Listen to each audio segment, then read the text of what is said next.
Of course, you know that even the giant countries broke up without even firing a gun. But it has pleased God to keep us together despite all the travails that we have gone through.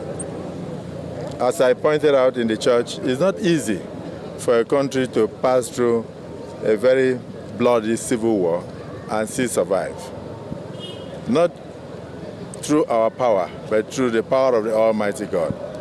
Nigeria should celebrate our togetherness 65 years after. Nigeria should celebrate the strength that we are regaining. Nigeria should celebrate President Bola Ahmed Tinubu at 65, who has decided to bring reforms into this country, and the reforms are yielding fruits. Nigeria should celebrate the life in Nigeria, the fact that the infrastructure has changed. We have not reached the El Dorado, but Nigeria is totally different from 1960. Today, more infrastructure. You can see one of the revolutions in the country have been in the area of telephony. Many people were looking for dial tone 65 years ago to speak to their children abroad. But today you can sit in the comfort of your home with your legs crossed and talk to your child. Nigeria is together despite the travails of terrorism and banditry, which is global. But our men and women in uniform have continued to sacrifice. And more of our children are volunteering to wear the uniform in order to pay even supreme sacrifice in order to keep Nigeria together. Our men and women in the clergy have taken the gospel of Christ far and beyond the shores of Nigeria. Many of them are in about 190 countries in the world today as ambassadors of Christ. I mentioned a case like in the Redeemed Christian Church of God that have churches from Toronto everywhere. They are Nigerians. So Nigeria is taking over from what even the missionaries brought to us to propagate the word of God. So it is from Nigeria that God is going to begin the healing of the world. Nigeria has gone through a lot. Nigerians have gone through a lot, in this country. Can you confidently say, that, politicking is about to start, not long from now. So can you confidently say that Nigerians, this government has done well, that Nigerians would vote back this government in the next administration? I don't need to say it. If I say, you say it, the Senate President has said it. But I think you should ask the market woman. You know why? Because today, with the tax reforms, those who are earning less than 1 million are no longer paying tax. You should ask the worker. The minimum wage has been increased. You should ask even the civil servants, and you will know that things are changing in Nigeria. You see, for me, insecurity is even waning. Despite the hatred that you see in the Middle East and some of the aspects of terrorism, can you imagine if we were not praying? What would have happened to Nigeria? I can tell you that people will vote back this country. The electorate will vote back this government because of what they are seeing. And they will do so willingly. Yes. From what he has said, I just want to add one or two things. In education, in 1960, we had only one university, the University of Ibadan. Today, we have over 300 universities. That's number one. Number two, in the area of health, if you want to go for dialysis today, any federal medical facility, you pay 12,000. Go to other places to see how much you are going to pay. It can't happen that way again. NEFON for our students.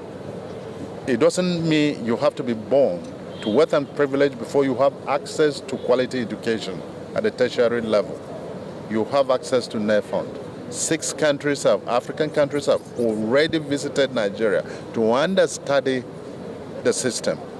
In 2021, I was in Montego Bay in Jamaica. I met with Andrew Young and quite a number of people who were with him. Americans were there, thousands were sitting on the same table. Andrew Young, the former ambassador or U.S. to the UN, said something about Nigeria. Our ingenuity, creativity, our intelligence. He said us at that time, there were over 22,000 medical consultants of Nigerian origin. They are creation of Nigeria. So if they decided to go on a strike, healthcare delivery services would be paralyzed in America. We are great. There's no doubt about it. And we're becoming greater. Amen. Thank you very much. Talking about transportation, like embarking on journey from here to the east, sir, the road situation, what are we doing about that? Well, you look at the terrain. You look at the rainfall road with very minimal cost because of their terrain, and the road will last for decades. But in Nigeria, our own terrain is totally different. I know we are seaward, and the rain belt is such that it destroys roads. And for you to be able to do quality roads, such as the ones I did when I was a governor, and 14, 15 years after they are still there, you must invest a lot of money. And then, of course, with the competing resources from other sectors in Nigeria, you cannot dump all the money in road construction. Otherwise, what would the people eat?